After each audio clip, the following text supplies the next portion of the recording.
Welcome to the Binge Breakers podcast. I'm Jacqueline. I am here to teach you how I overcame bulimia and my binge eating disorder, and how you can too. Through simple steps of mind management, repairing your relationship with yourself, understanding your habits, and intuitive eating.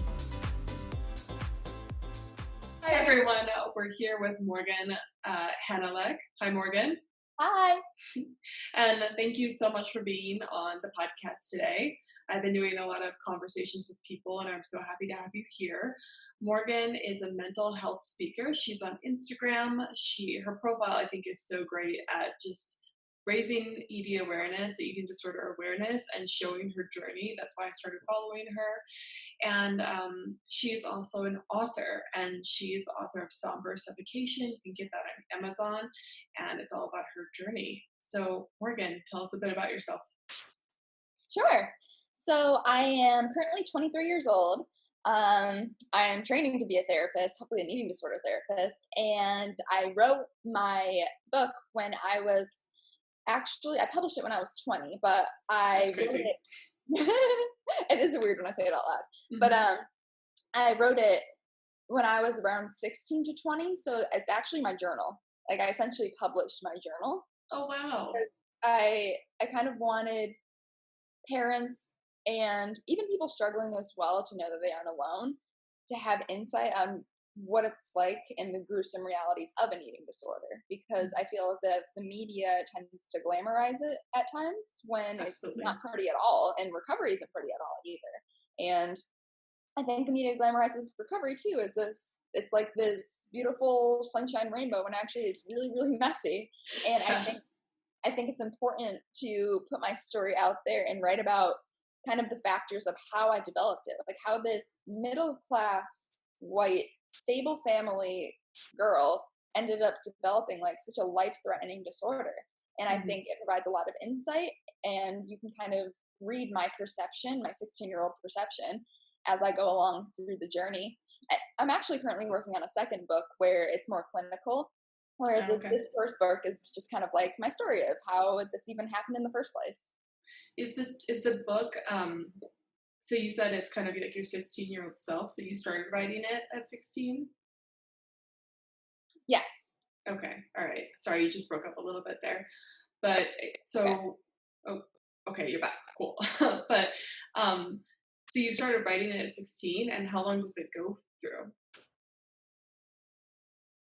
So it pretty much goes throughout 16 to like 17-ish. So it's like this kind of, actually more, it's like 15, 16-ish, 17, 18-ish. So it's kind of like the main struggle, and then like kind of the intervention where I got professional help. And then there's a bit of an epilogue kind of saying like down the road where I ended up and what I do now. And that's a big reason why I'm writing the second book, because there's a lot of pieces that I feel like I can add about like the nitty gritty in between. It's more so, this book is more so how I developed it in the first place. It's a stigma breaker for sure. Okay. Yeah, I totally agree on the glamorization too of eating disorders. I feel like there was some movie that was recently released on Netflix. I don't know what it was. Maybe it was a few years ago, but I felt like it was just showing this very stereotypical person with an eating disorder, and a lot of people think you have to be in a certain race and certain economic status maybe, and you have to look a certain way to have an eating disorder. And I was just talking with someone today, and they're one of my friends, and she came to me and asked me about eating disorders because she wasn't sure if she was struggling, and she's like, well, I don't think it's really that bad, but she's like thinking about food all day, she's obsessing about it, and she's feeling guilty after eating food. And I was like, no, like that's not normal or good, you know. So I think it's great that you're doing that. Thank you. I agree with that. I mean, I think it's really easy for people to push invisible disorders under the rug, especially with eating disorders, where eating disorders don't look a certain way. I mean, you can literally have any physical appearance and still suffer with one. So it's easy to try to undermine it or act like it's not a problem. Yeah, especially when you see these people in the media that are just like bone thin or something like that. And you're like, oh, it's never that bad. And it's like, but you're still suffering. Yeah, a lot of people say that to me too. Like they'll say, well, I was never as bad as you. And well, I mean, like medical complications do come with eating disorders, but it doesn't define the disorder. by any No. means. Yeah. Yeah. And just like the mental trauma of constantly worrying about your weight, worrying about food, worrying about the guilt of it, like that takes a toll on you too. Yeah, it takes Stress. from your life. Yeah, it does. It takes away from your life. How did you eventually seek help? Because, like we were saying before, you sought professional help. What was that process like? So throughout my adolescence, I struggled with this eating disorder. And looking back at it now, I look at it and I actually kind of wonder why I didn't get help sooner when I look at it. And this is mostly because yes, I was struggling mentally and that was very clear. And also I had the physical complications as well. So a lot of people could very clearly see I was struggling, even though I wasn't always voicing it. And what my parents would do probably every 3 months or so is they would put a scale in the kitchen and they would ask me to step on it and they would see the weight and they would see it gone down from whatever it was before. And they really didn't have much education on eating disorders or know really how to handle these tough emotions. So what they would do is they would threaten to send me away somewhere if I didn't start eating. And this would Wow. freak me out because I thought like, oh man, I'm letting my family down. So then this is when I would go on my binges and followed by a purge. So it was kind of like this cycle of restricting so heavily, getting triggered, binging, purging. And eventually, I think the day that I got help was the day little 16-year-old me was able to say, hey, I need help. And it seems so simple, but I mean, there were a lot of different things that came into that moment. It was kind of like my rock bottom where I started to realize like, this is a problem that's not going away and I can't do this alone. And that was a hard pill for me to swallow because I'm independent. I'm stubborn. I want to do things on my own, get things done. And I there's some shame, I guess, in me Hmm. asking for help. And when I finally was able to ask, my dad actually did researches on centers, and I ended up getting evaluated, and they recommended that I stay residential. So that's how it started. It's And kind of got the ball rolling. that's staying at your home, but getting therapy. I'm not as familiar with that. So residential actually is when you actually live in a treatment center. Okay. Yeah. So I lived there for about 3 weeks or so, and this was about 2.5 hours from my home. So I was terrified at Wow. the time. I mean, I was 16-year-old with an eating disorder on my own, living in this strange place, which was With obviously other people, yeah, yeah, struggling with yeah, the same thing, and people that are taking care of you but don't know you. yeah, exactly. Hmm. And but honestly, that intensity is what I really needed at that time. Hmm. Well, I think you're right. There's a lot of shame in asking for help. And I think it's because you don't want to admit that you need help. There's some sort of weird pride there. Even Yeah, at 16, I remember being a 16-year-old. I did struggle with an eating disorder, but it was more my adult life that I had trouble with it. yeah, Uh, but I always thought that asking for help was weak, which is ridiculous. Now I kind of laugh about it. It's like I had teachers teaching me math and I had all these different things, and I would ask them for help.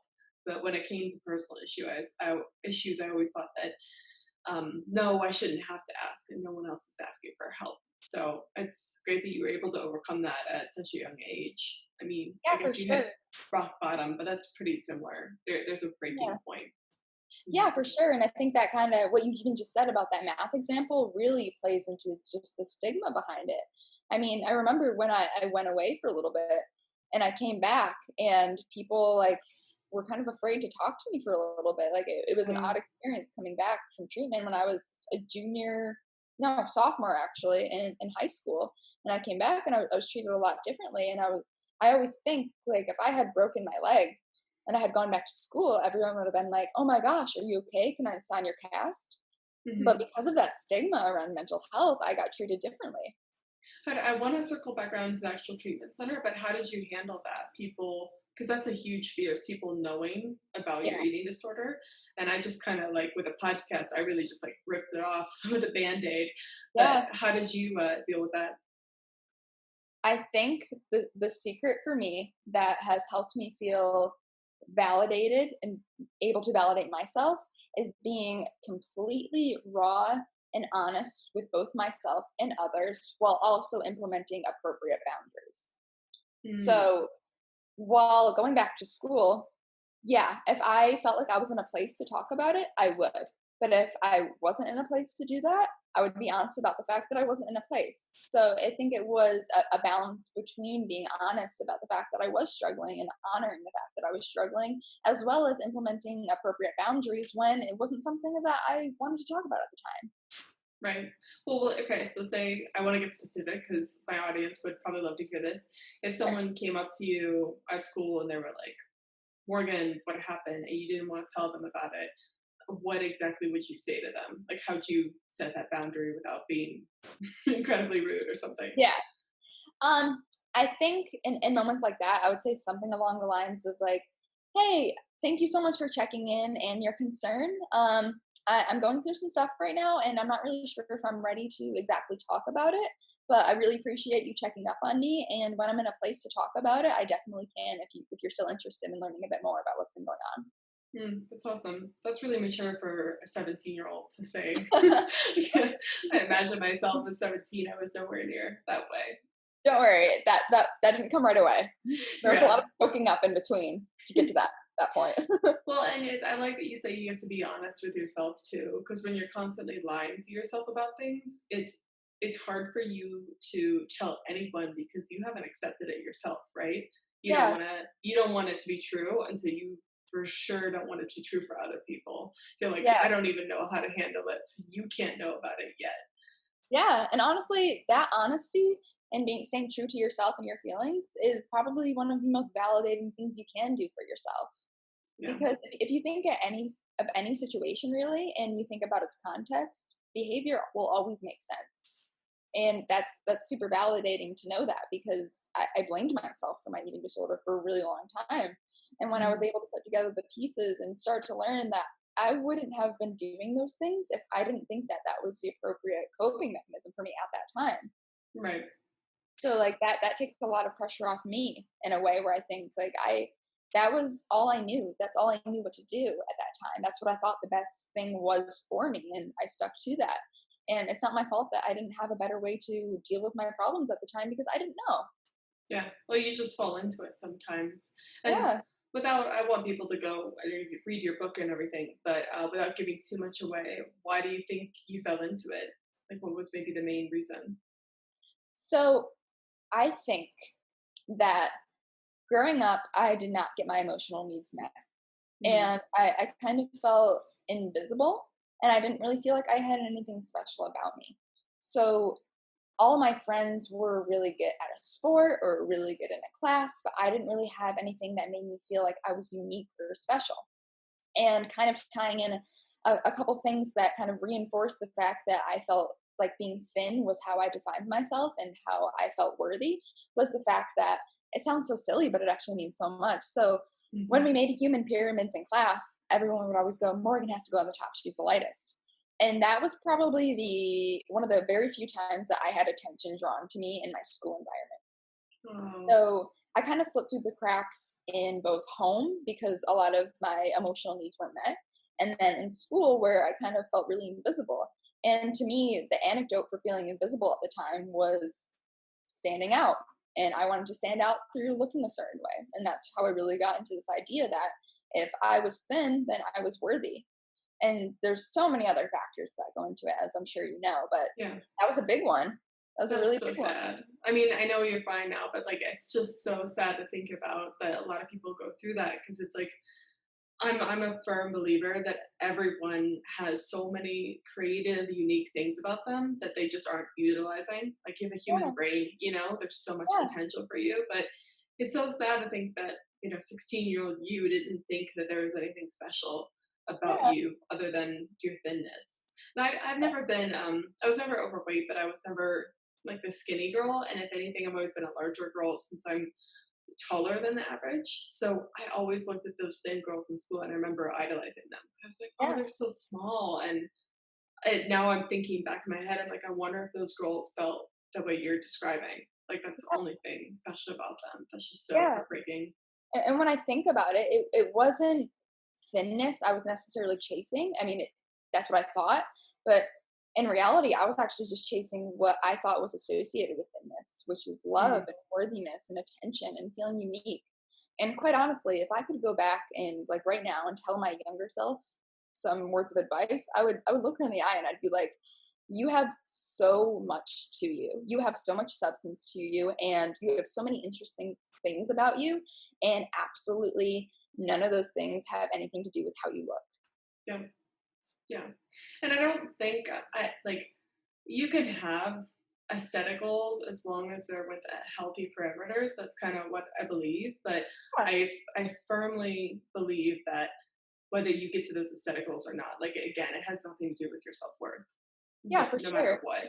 Yeah. It's Although, also important to know that your body's going to go through so many changes, and yeah, accepting it. I mean, you don't even have to love it. You can at least you have to get to a point of accepting it through the yeah, end of your process.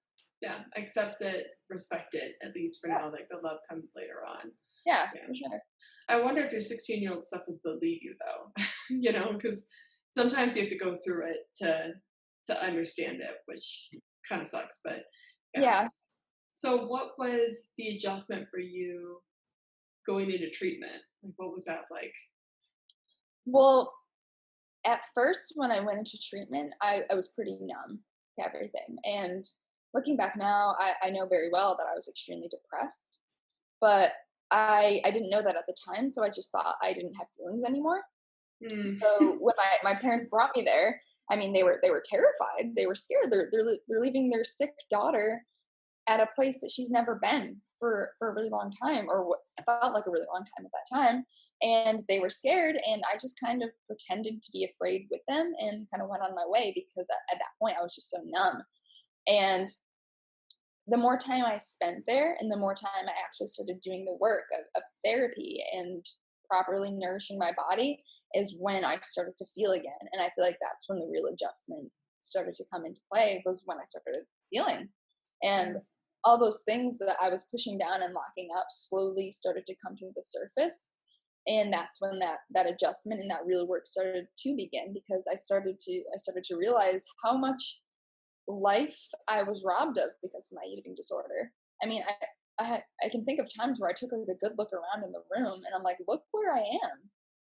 Like, this isn't a life. yeah, yeah. I mean, it's crazy to think about. A lot of people think that their eating disorder is, again, the only thing special about them, right? And then they Yeah, think it's interesting you said you were depressed, but you didn't really realize you're depressed. And, and I've been there too. I've been like, I feel horrible all the time. This is just what life is like. And when you're in that mindset, you don't really realize that it can be better and there's a life out there. And it's interesting that, you had to go to a facility to really realize that. And I'm sure being so numb and then having all those feelings come up, I'm sure that wasn't a super pleasant experience for no, you. no. Yeah. Like I said, recovery's messy. And I Mhm. mean, like you just said, when you're so deep within your eating disorder, it's kind of like you have these blinders on. You can't really see anything else. And it's like all your values, all your thoughts, all your goals go into your eating disorder, and that doesn't leave room for other things in your life that actually create a beautiful life. Yeah. Yeah. Because you think I have to look a certain way and I do these things. And yeah, I used to think that, I used to like watch, I guess it was kind of just Disney movies. It was like Cinderella or things like that. And I really thought relationships is just like, I just have to be beautiful and that's all I need to be to Yep. have someone fall in love with me. And it's like, but with my eating disorder, my relationships all across, like my friends, my romantic relationships, anything, just falling apart because I was just obsessed with looking in a certain way and food. But Yeah. yeah, And eating disorder doesn't leave room for other things. no, it is your partner. It is your thing. I mean, honestly, at the end of every single day, my eating disorder felt like the one thing I could rely on. I mean, I Hmm. was really lonely. It felt like my best friend. And because it took up all of my brain space and time, I didn't have room for relationships or friendships or career goals or ambitions or really being the person that I want to be. Right, right. So, is there anything? So, if you could recommend to someone who is kind of in the midst of their eating disorder right now, and they're thinking about getting treatment, I'll ask you two questions. The first one is they're thinking about getting treatment. How do you think the best way to go about that would be? Like, what first steps could they take? I think some of the first steps would be definitely talking to your primary care physician first off. And another step would be looking into treatment centers. And a lot of treatment centers actually have phone numbers to be able to learn more information. And even something as simple as that could get the ball rolling, especially because say you called a center and you wanted more information, maybe they'll ask you to do an intake. Or say you call the NEDA helpline. I don't know if you're familiar with that, the Yeah. National Disorder Association helpline. And you call them and you're talking about it, and you can always ask about resources. I think sometimes with treatment, it doesn't always just fall in your lap, and sometimes it can. Like I said, say you talk to your primary care physician and they recommend it, or say you're going to therapy for something and they recommend it. I mean, in those ways, maybe it can fall into your lap, and it kind of did for me when I asked for help. But a lot of the time, it takes that initiative to do research on different kinds of treatment. I mean, there are different levels of treatment, there are Hmm. different treatment centers, and really looking into it, giving them a call, giving them an email, getting more information. And then that's from there, that's where you really figure out the logistics of intakes and insurance and location and level of care. Hmm. Do you know of any good, also, if people can't, like, they don't have insurance or something like that, do you know a good place to go for free kind of resources? Yeah, Project Heal actually has a lot of free resources. So Okay. I was actually a volunteer for them for a while as a mentor. So they have free peer support groups, which is so helpful because in those support groups, you get that recovered perspective, and it gives you Hmm. hope that there's life on the other side, as well as their mentoring program as well, where you are paired with a mentor, which is what I did. And they FaceTime you for, it was about an hour a week where you just kind of talked about things going on, and that was completely free. So that's a major resource right there. That's awesome. Thank you for sharing that. Of course. So a lot of people, like, I could never afford treatment when I was in that position. So I fell into the life coaching industry, and that's how I recovered. So I had a really different recovery process. But if I had known about those things at the time, then I probably would have gone with those. But whatever. It's my own journey. So Yeah, yeah, um, sure, it happened for a reason. yeah, yeah, exactly. What would be your advice then for people? They're thinking about recovery, but they're having trouble with the idea of change. Like, what do you think would be good for them to know? I think it's important for them to know that this quote, and it says, "A comfort zone is a beautiful place, but nothing ever grows there." And Mm, I like to live by that quote because I think about all the times in my life where I felt stuck or really stagnant, and that's because I wasn't doing things that scared me or made me uncomfortable. And I feel like when you stay within a comfort zone, you really need to ask yourself, is this serving me? And if it is, I mean, great, but most of the time it's not. right. Yeah. And when it's not, you really need to take a big step back and think, well, what do I need to do to change and live the life that I want to live and be the person that I want to be? Mhm. Like I said, Yeah. eating disorder robs you of not only your identity, but your future too. And Absolutely. when you look at the purpose it's serving in your life, and you look at all of the time, like an eating disorder is a comfort zone. I mean, it's an addiction too. I mean, we come to know it and do it, and routine and habit, and it serves us in so many ways that we think is beneficial, when in reality it's doing quite the opposite. Yeah. Yeah. I compare it a lot to, again, kind of an abusive relationship. That's why, like, you see people that stay in abusive relationships and they know it's abusive, but they stay in it because it's comfortable to them. It's familiar. And your brain doesn't like change, it just wants to stay the same. And Yeah, any new thing, even if that thing is better long term, it's uncomfortable to change. So I love the quote that you used. I have this one up here. It's at Brooke Castillo, and it's I have it on my wall because I loved it. It's called "Discomfort of all kinds is the currency to your dreams," and I it's love like, that. yeah, you just have to be willing to be uncomfortable, and I just that resonated with me too. Yeah, for sure. I mean, it's hard to see life on the other side if you don't give it a chance. Yeah. Oh, I like your cat. That's funny. The podcast listeners can't see it, but they can watch this on YouTube or something. That's funny. Well, thank you for sharing all that. I wanted to see if there's any other questions I had for you.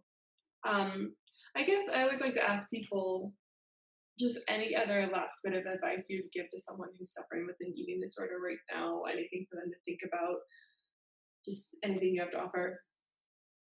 I think that, I mean, personally, coming from someone that has been in these depths of struggling and also has made it to a full recovery, I feel like it's important to hear from someone that's been in that spot and also is in a spot of recovery, just to know that you need to trust the process. And Mm. it's so hard to do in the time because, in a way, your eating disorder wants you to feel like it's really wrong to trust the process. And it feels like your eating disorder is screaming. But the thing is, things scream when they die. And Yeah. it's true. I mean, and your eating Yeah. disorder needs to die because it's trying to destroy you. So I think trusting that process, and even through the hardest, most dark moments within your recovery, just know that you're going to gain something from it if you allow yourself to. I mean, Yeah. you can get some of the most beautiful things out of situations that seem to be the worst. Oh yeah. I mean, look at you and me. You're helping people. I'm helping people. Like we're doing things from our struggles, which I think is just an amazing journey because I think we've both been through some stuff and you come out the other side. Like there is an end. And I like that you said that because it's patience is a virtue, you know? Like you Yeah. need to trust in it. You need to give it more than a couple days. You need to give it the time that it needs to grow, Yeah. which, is hard to see in the moment. But if you have patience, you will get through it. Yeah, I think with anything in life, really, if you look at it and think like, what can I gain out of the situation, or what can this teach me? You can learn a lot. And honestly, my eating disorder pushed me to be a better, healthier person that I ever would have been without it. Yeah. Yeah. And it's made you, I don't like identifying with eating disorders, right? Like I'm not bulimic anymore. But it was part of my past and it made me someone that I am today. And Yeah, that's fantastic in a way because I grew stronger from it, but yeah, it's and important. Yeah. like a lot of those traits that really helped develop and fuel my eating disorder, I'm able to use in the best way possible now. I mean, Mm, when I developed my eating disorder, it was fueling off of my drive, my perfectionism, my stubbornness, and I learned to channel that into other things in more positive and healthy ways. right? Yeah, people they don't give themselves enough credit because people that are going through the eating disorder, they're like, I'm horrible, I have no control, all these things, but it's like, you have a lot of things that you're handling right now. If you just channel that into something else, it would be amazing for your life and you have a lot of skills. So Yeah, yeah, yeah. I'm and very it like can work with or against you. yeah, exactly. Yeah, you need to own your talents, which is a big thing. I mean, I'm all for like developing new skills and learning. I think that's very important, but finding what you're good at and trying to use that to the best of your ability is very amazing. And Yeah, sure. it's like owning your habits, working with them. So I love Yeah, that advice. yeah. All right. Well, you guys can find Morgan at her Instagram. It's just Morgan Hannaleck. I don't know why I have such issues pronouncing people's names. It's like anyone's names, I'm always going to find a way to mispronounce it. So I'm sorry. It's okay. But her Instagram has a lot of fun stuff on it, and I like that your Instagram's pretty bright and like full of smiles. I'm sure that's intentional, but it's nice and it's just uplifting whenever I see it. So thank you for that. Highly Thank you. recommend you guys follow her. And then again, you can find her book, Somber Suffocation, on Amazon. It's on my book list, so I'm going to be reading it soon. Can't um, wait. yeah. Is there anything else you want to say, Morgan? I think I got a lot of it out, Okay. actually. Feel like a little therapy session. All right, guys, that was the interview. I hope that you enjoyed it. Morgan was lovely to have on. Great conversation. Check out her Instagram, check out her book. I was really blessed to have her on and have a perspective about eating disorder therapy. As you guys know, I never got professional therapy, just life coaching, so I really appreciate her coming on for that reason. If eating disorder therapy is something that you've been thinking about, if you're seeking professional help, just do it. Just rip off the Band-Aid. Go try to look for those resources. There's no shame in seeking help. Everyone needs help with anything in their life at any point. This is no different. So I hope you guys have a wonderful weekend. Treat yourselves with compassion. Be nice to yourself. I'll talk to you guys later. Bye.